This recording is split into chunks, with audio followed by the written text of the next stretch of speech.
What is a one highly impactful but often overlooked way a senior male leader can move from being a passive supporter to an active one for a female talent? Well, be vocal about your support.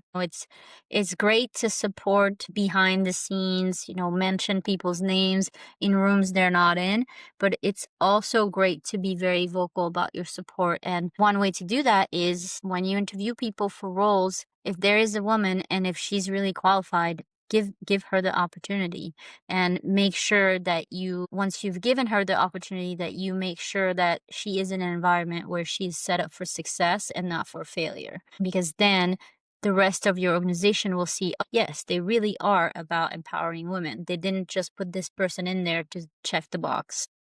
Yeah.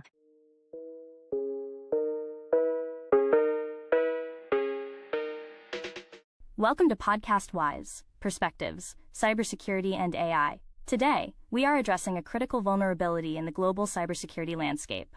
Not a technical flaw, but a structural one. While the industry frequently cites a quote skills gap, our guest today argues we are actually facing a quote culture and opportunity gap. Joining us is Agathe Merle. Agathe is a seasoned cybersecurity professional with a formidable background in Fortune 100 operations, state government agencies, and international public affairs. Originally from Martinique, she brings a unique, cross-cultural perspective to organizational resilience. She is the author of the groundbreaking new book, Cyber Like a Girl, Wisdom and Insights from 100 Women in the Field. In this episode, we dive into the data-driven realities of the cyber workforce, where women still represent only 20% of the talent pool, and discuss why inclusivity is no longer just an HR initiative, but a fiduciary imperative for the modern executive. We'll explore the Gen Z whisperer's advice on retention, the strategic advantage of high emotional intelligence in the boardroom, and why your next top-tier hire might not come from a computer science background. All right, let's get started. And don't forget to like, share, and subscribe. Hey, Agathe, how are you? Good, how are you?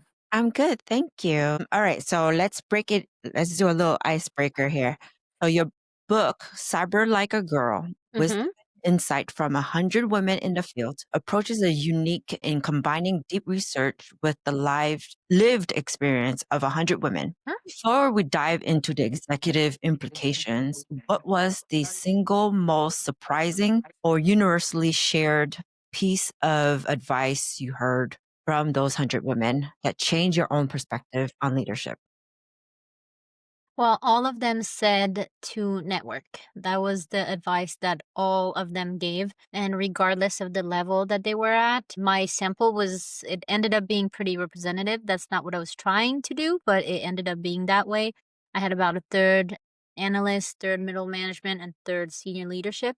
And everyone stated how important networking is to advance your career and for your leadership as well. I had a few women who talked about this concept of creating your own board of directors, and I thought that was really interesting how you could have these different people that would act as advisors for you, and they recommended taking people not just from cybersecurity or IT, but getting people from all sorts of areas that would be able to give you some advice on how to do better at work, how to be a better leader, and everything like that. Oh, that's interesting because you would see like a different perspective Mm-hmm. from different industry because they don't always have the same way of working, right? Like if you're in Correct. a male dominated industry, it would be different if it was a female dominated industry like nursing or something like that. Mm-hmm. Yeah, totally agree. Yeah. So in your research, it shows that women are just 20% of the cyber workforce. Mm-hmm. For CISOs and CEOs, this isn't just a diversity and inclusion issue, right? It's a talent shortage and risk exposure problem. What Mm-hmm. is the most immediate concrete action an executive can take to change their recruiting and retention outcomes with the next 12 months? So I would say make sure that the hiring language, whether it's in the job posting or your company's website, is not filtering out candidates that are not male, for instance, because there are a lot of the time that the job posting has very masculine language in it. And there have been studies that show that it will make women less likely to apply. And it also work for minorities as well. Same thing, the language can deter them from applying. And so that's really the first piece that you should focus on, because you want to make sure that from the start you're not removing qualified candidates based on the way you are doing the language in the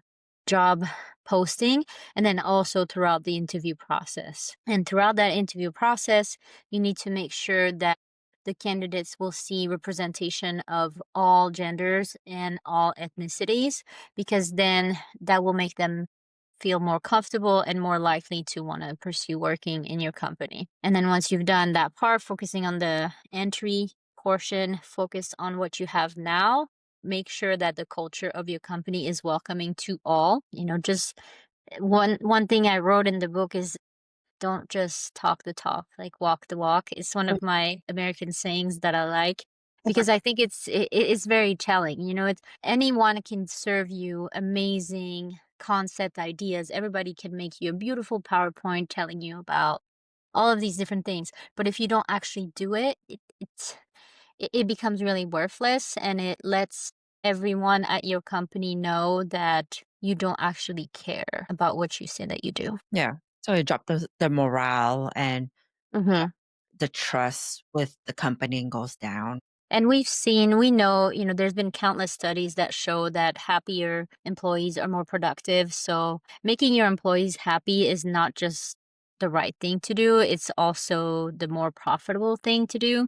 So it's definitely something that is worth investing money and time and resources in. Yeah, I totally agree with that. So you focus on supporting women navigating their mid-career path. For our executive listeners, what systemic, cultural, or structural factors are pushing seasoned women out of the cybersecurity leadership role? What is the C-suite's fiduciary role in mitigating this brain drain? So there were a few different, from the research, there were a few different steps in the career where you would see women exiting. One of them was around, and that's still on the younger side, mid 30s to mid 40s, where you have women that are exiting because they're choosing to have children, families, and then that's conflicting with the career. And their employers are not offering either part time or more remote options for them to continue working as they're raising the young children. So we see a lot of the women come out at that time. And the issue is that once you've been out for a while, it's a little harder to come back in. It's possible to do it. I've actually, some of the women I interviewed for the books, they had done that. Wow. So it is possible, but it's definitely more of a challenge. And you're going to really need someone who's going to be willing to take a chance on you and not worry about the fact that you have a experience gap on your resume. So that's the first time. And then I would say the second time is a little bit later, maybe early 50s or so, or early 60s, where we just have the women leaving because they're done. They've had too much at that point. The toll of the dismissive behavior, people not listening to their ideas, people being looked over for promotions over and over again while they're delivering more work than their male counterparts. All of this adds up, and at some point it's not worth it anymore, and they're Yeah. like, okay, I'm done. Goodbye. Thank you so much. Wow. And they go and they usually reorient into a different field because they usually continue working. It's not like they quit to stop, retire, to stop working. They just change a field because they've had enough. What do you know what field they would go towards? It depends. It depends on the women's prior experience, but a lot of them will go to something that is somewhat related or sometimes completely unrelated. Oh, okay. That's It interesting. really depends. Yeah. We often hear about a cybersecurity skills gap. Based on the 100 interviews, do you find the challenge is truly a technical gap, or is it a structural opportunity gap caused by rigid hiring criteria and the unconscious bias at the executive level? Definitely say the second option. And it's interesting because I saw something on LinkedIn today where someone was commenting about their experience looking for a job. And it was a male who was sharing his experience, but just talking about how the whole process was completely just not efficient and very discouraging. And I think it's the hiring piece, is the criteria that we have that are most of the time we list all these criteria in our job description and we put them as requirements, and the candidates, they really take that seriously, but most of the time these are really just wish lists. They're not, you know, you're not going to find someone that's going to meet all of your criteria. So we definitely need to rethink how we do our hiring and the filters that we use to process the candidates that we receive. I think that there was some, I believe it was ISC Square. They ran a study on that shortage of skills and shortage of workers. And what they found was that the managers were actually looking more for skills that people who were not as technical were most likely to possess, and people that didn't necessarily have the cybersecurity degrees, because they were looking for problem solving, communication skills, presentation skills. None of that is technically cyber related or technical per se, but these are skills that you need on your team, Mhm. especially as cyber becomes more and more integrated with the business. You need to have someone that's going to be able to take that technical language and translate it to non-technical. It's mandatory. Yeah, yeah. The being the translator is Mhm. a skill set that Yeah. it's not there, but like is surely needed. Because I've talked to a lot of cybersecurity individuals, and when they talk to the business side is like, "What are you talking about?" Right? Hmm. Yeah, so having that bridge, being a translator is very essential at this point with Well, cyber. yeah. And if you confuse your business, you lose them. You know, we are not, unless you work for a cybersecurity vendor where you actually provide the tools and services and etc. Most of us work for enterprises and provide cybersecurity services there. And we're a cost center. We don't bring any revenue, so you need to go. You need to be able to show your value to the business so that they know that yes, I should give you money to invest in your tools. I should have faith in you and trust that you're doing something that is of value to the company as a whole. Mhm. And the way you can do that is you have to speak the business's language, which is not as technical as what a regular cyber person might talk. Yeah, and also to jump back into the hiring practice, I think they look for, like, the unicorn, Hmm. right? Like, this individual needs to know everything. Um, like, yeah, like, as a CISSP, the broad, spectrum of things for cybersecurity, but the thing is, you don't an individual doesn't always know everything AWS, right? Like, or Hmm. Azure or even HTML coding. Like, if you were to be in a industry where you needed that as a CISO, and like not everybody will know all those really technical skills. But that's the thing is that I feel like when you read a job description, it's like A, B, C, D, E, F, G is all requirements, and you're like, I cannot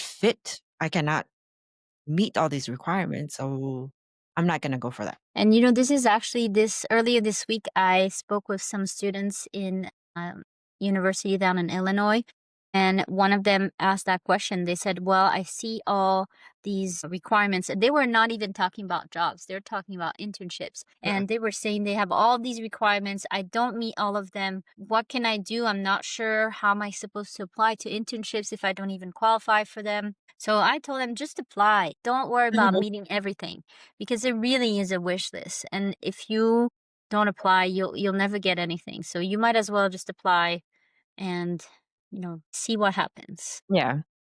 I got lucky when I got my first cybersecurity role. I just applied. Mhm. I didn't have my security plus, I didn't have any of that. I just had, like, just graduated with a master's degree in cybersecurity, and I'm like, "You know what? I'm gonna shoot my shot.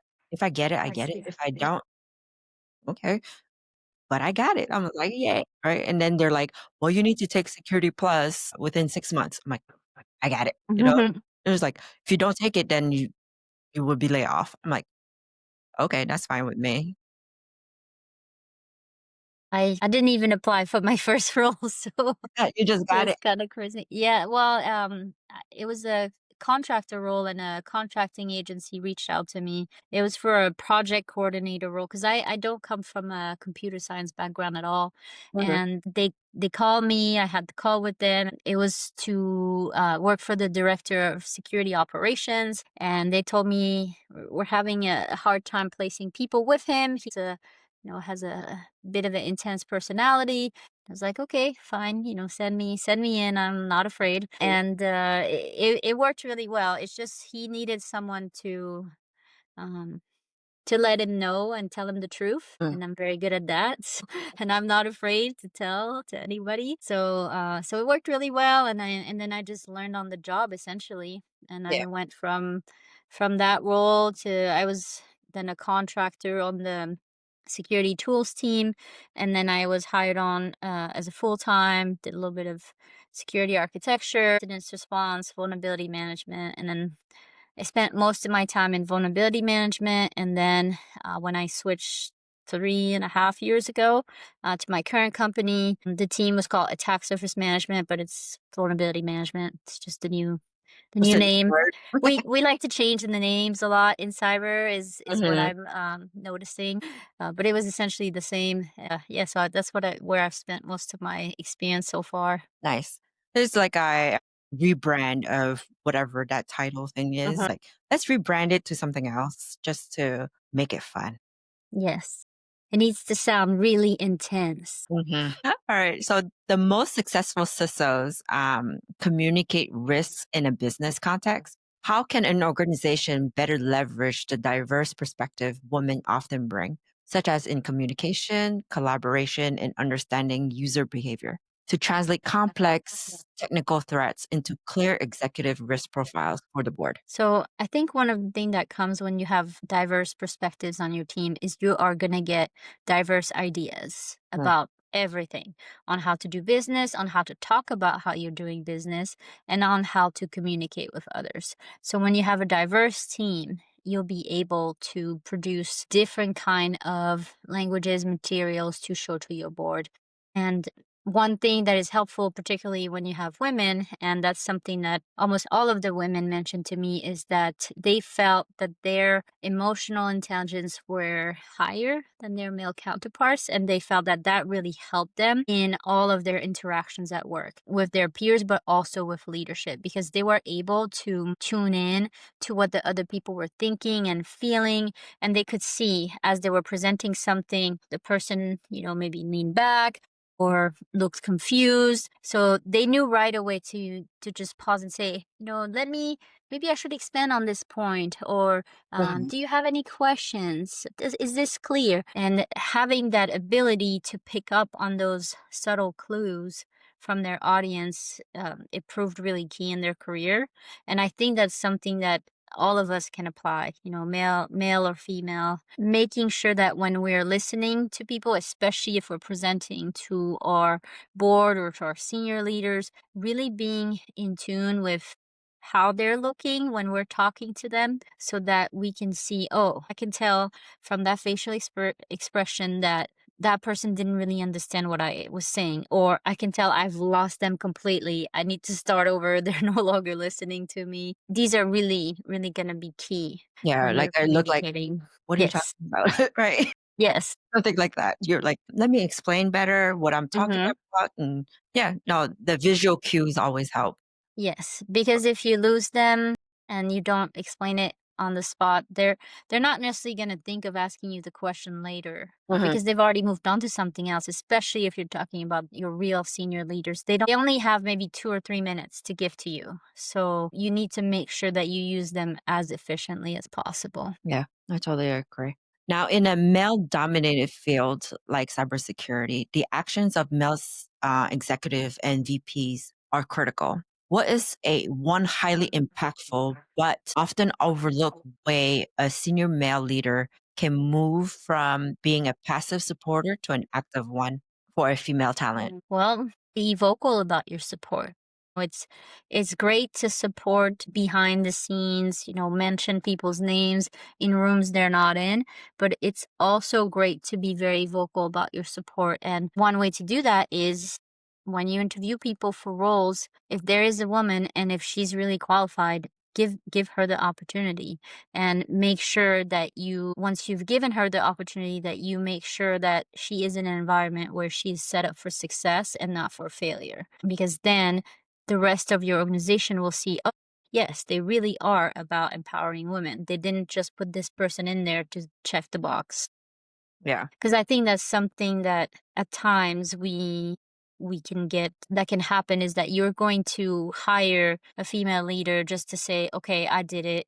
I have my female leader right there. I have this person. But if the leader was hired, but that woman is not treated like a leader, or is not, you people can tell, Just a we're checkbox or humans. not. We're observed. We're always looking at each other.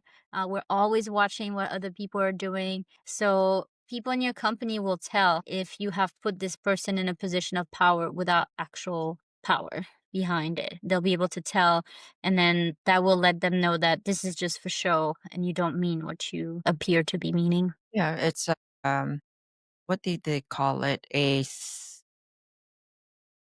employee in a seat or something like that. I Mhm. the Yeah.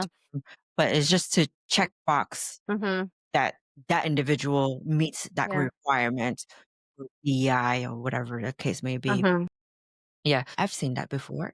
Yeah, and it's really too bad, because when you do that and you don't set the person up for success, and whether that person is a woman or a man, you're really setting yourself as well for failure as the leader who's done that, because you now have this person that, instead of giving them the opportunity to shine, helping them help you shine, you Mhm. now just have an extra body essentially that you're dragging along with you. So you're not helping your case. Yeah, and, you're also not helping the rest of the team either. Mm-hmm. Yep, exactly.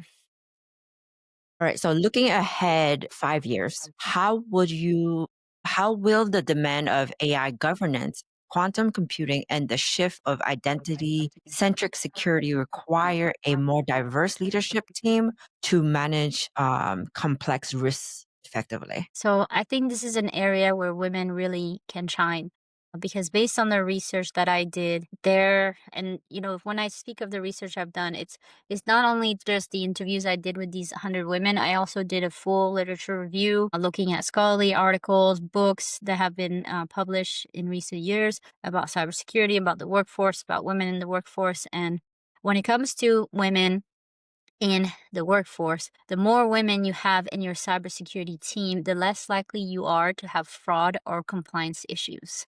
Really? So, based on that fact alone, I think that companies have all interest to bring more women in, because they're going to help you to be better with all of the compliance with AI and all of the privacy concerns that AI is going to bring. I mean, in the US right now, we're not doing a lot around privacy with AI, to be Mhm. honest. I'm originally French, and I actually just went this fall to a conference in Paris, and it was very interesting to see the difference between um, their practice of cybersecurity versus the one here.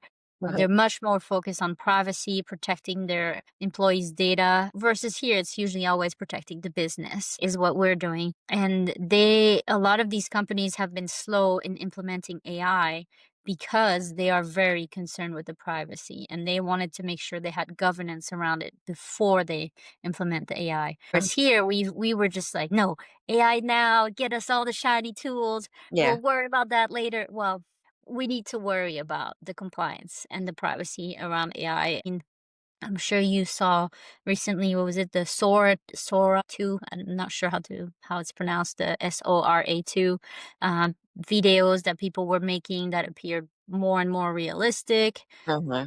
Deepfakes are getting out of control. They're getting really, really good, and they're only going to get better and better over time, and that's going to pose more and more cyber Risk. risk.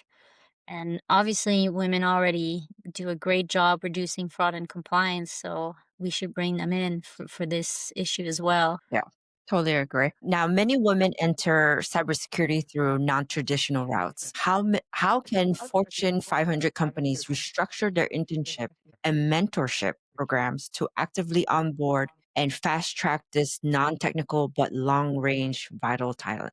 Yeah. I think that starts in your process, your hiring process, the filters that you have in place, and changing them, updating them so that you can make sure that you give the opportunity to that different talent. I mean, for me, I did not come from a technical background. I went to school for political science, then international public affairs, public health. I started working for the Department of Health and Services. I was not IT, I was not Mhm. cyber, no, nothing. I ended up randomly in that role. And what I noticed was that as long as you were willing to learn, it wasn't that hard, I Right. guess, it is how I felt about it because I always had this idea that cyber person was extremely technical, coder. To me, if you didn't know how to code, there was no way you could work in cybersecurity. Or if Yeah. you didn't know how to make a computer, pull a server together, there was no way you could work in cyber. Well, it's not true.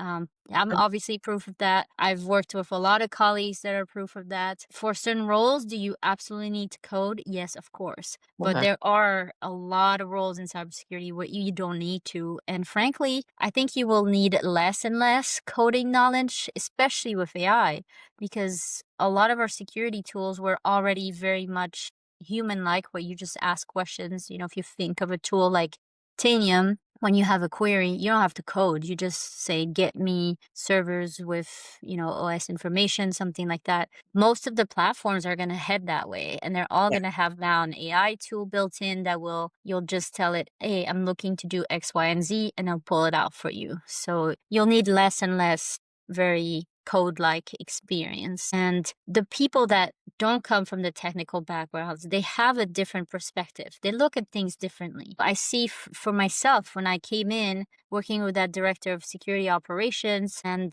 one of the first thing I said was, why do you not have a page where all the offerings are for your different teams Mm. in the IT catalog? And he's like, "Oh yeah, you're right. We should have that." But that was something that, they were doing they were doing the security architecture request, the vulnerability scan request, the incidents response reporting. They had all of that kind of separately running, but they didn't have one central page where they could show, this is our cybersecurity department, this is what we can do for you, here's this offering, click this button, this is what we'll do. And just to me, it was very obvious that all of this should be in one central page. From a customer standpoint, I felt like it made much more sense, but that was not something any of them had thought about because they were focused on, I'm running my vulnerability scan, I'm doing my incident response actions, doing my security architecture request. They Mhm. didn't think about it in a broader And the big perspective. picture. Yeah, the big picture. And that really helps when you don't come from the technical side or directly from cyber. I think it gives you that different perspective that is really valuable. Yeah, I totally agree because like I come from a graphic design background, right? So I can see from your standpoint when you're like, "Oh, let's put it all in one page." Yeah, I would have done the same thing. Mhm. Yeah. I would have thought the same thing. And also like effectiveness, right? Mhm. Like you think about it, you're like, is this effective? Like, is that effective for everybody to go to one page for each thing? Or can we just all put it all together? So Mhm. I think, yeah, like you said, like different perspective from a Mhm. outside non-technical background is always good to have. Yeah, and a background like yours, someone being creative, that is going to be, I mean, that's already key today. It'll be even more important in the future because hackers, they get really creative with how Mhm. they're going to use AI, all these different tools to try to get our data or money or whatever it is they want to get from us. So we need to really start thinking outside the box and be creative to combat them. Mhm. That's really all we have. We are all, when you do cyber from, from the the good side, you have to follow laws, you have to follow regulations, you have to follow the policies within your companies. So you're very, very limited versus the attacker that is has no rules.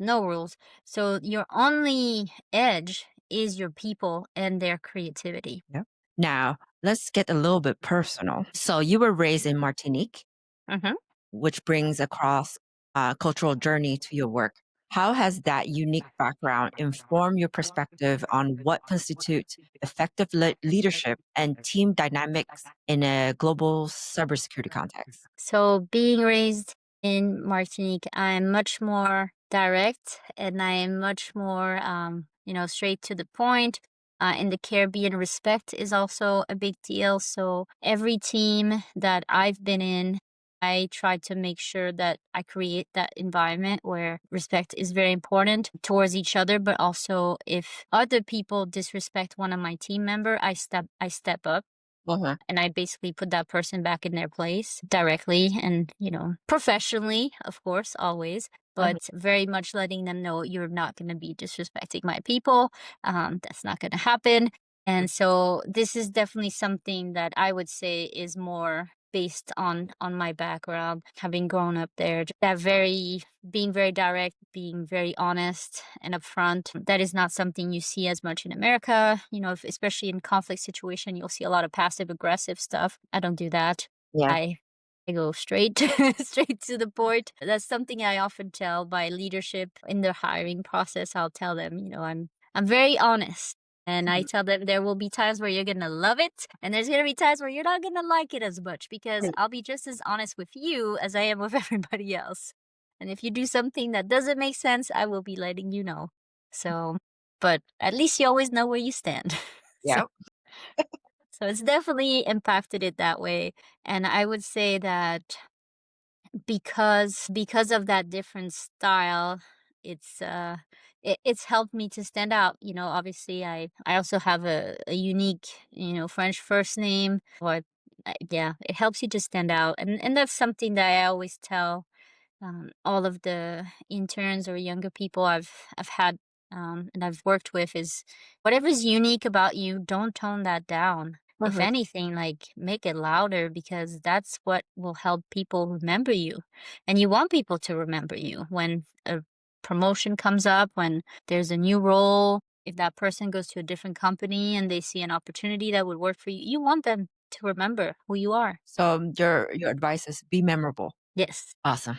That's great advice. So, after nearly a decade in operations for Fortune 100 companies, what was the catalyst, the single event or realization that moved you from being an operator in the field to becoming an author and advocate for change? So it was my interns because so since I joined the company I now work at, every summer we have interns. We have a very big internship program. And I don't know, my whole department, I guess they decided that I'm the one that talks to the young people. I'm the young people, the Gen Z whisperer.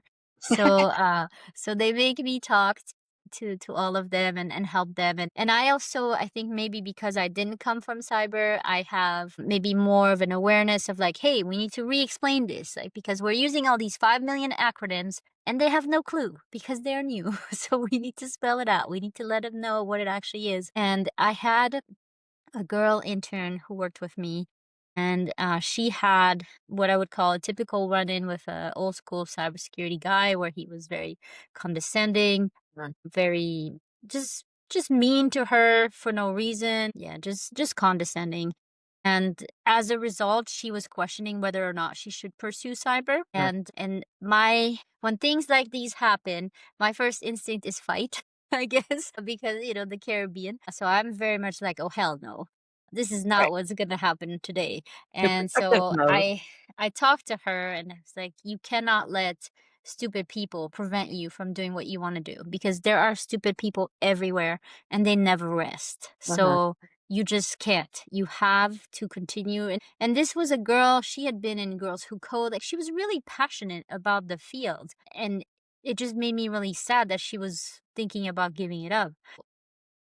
As I was telling her about all this and letting her know, no, you gotta still keep going, don't worry about this guy. He'll be gone in like 5 years anyway. I thought about, okay, what about the girls that get to these companies that maybe have no women in the team that they're on, or who have get into these toxic workplaces and have no clue that it's not like that everywhere. Who's telling them that it gets better? Who's telling them that it's possible to have great teams? So that's where I was like, okay, I can write a book. I can write a book that gives them the advice based on data. Because, even though I didn't come from cyber, I've always been a big data person. Uh-huh. Just I like collecting information. I think that's also the Caribbean side. We need to know everything about everyone at all times. So so that also comes built in. I just thought, okay, I'll go talk to all these women, I'll gather advice, and then I will sum it all up in and make it practical so people can actually apply it. And then that's where it came about. And I also had always wanted to write a book, so I guess I found the topic that Right. would be of interest to do it. Yes. And it was honestly, it was so interesting. It was a lot of work, but it was really interesting to talk to all these women, hear all of their stories, and the interviews.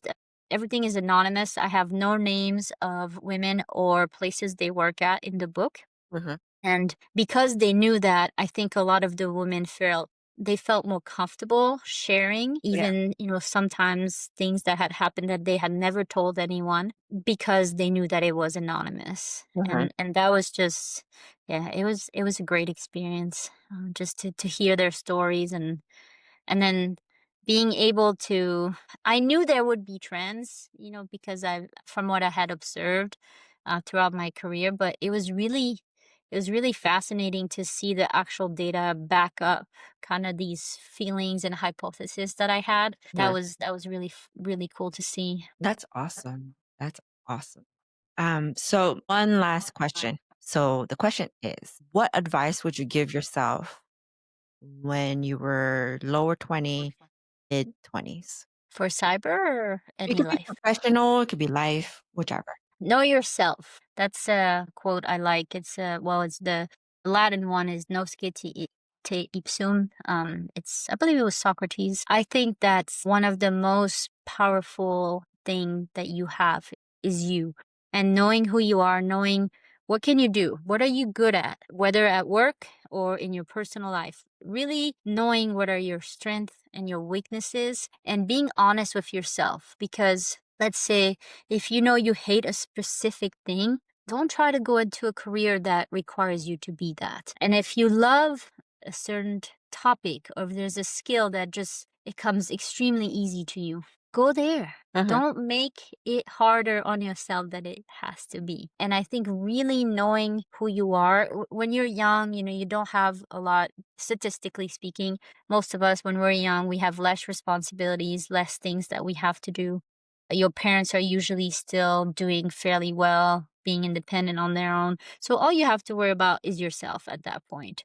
Mhm. So really spending that time to getting to know yourself, and don't be afraid to experiment. I think the 20s are really for experimenting, just trying out different jobs, trying out different cities, different countries you want to live in. Mhm. In my early 20s is when I came to America. I came here and I turned 21 here. You know, having having lived in different countries has also shaped me today and gives me perspectives and opportunities today. Really spending that time getting to know yourself. I think that would be my number one advice. And then just you know be silly. Don't take things too seriously. No one gets out of this alive, as they say. So don't forget to have fun. Yes. Have fun, know yourself, and network. Yes, your network is your net worth. Yep. Absolutely. I totally agree with that. Mhm. So thank you, Agathe. You're welcome. Thank you for having me. Of course. And thank you to the audience for watching. See you next time.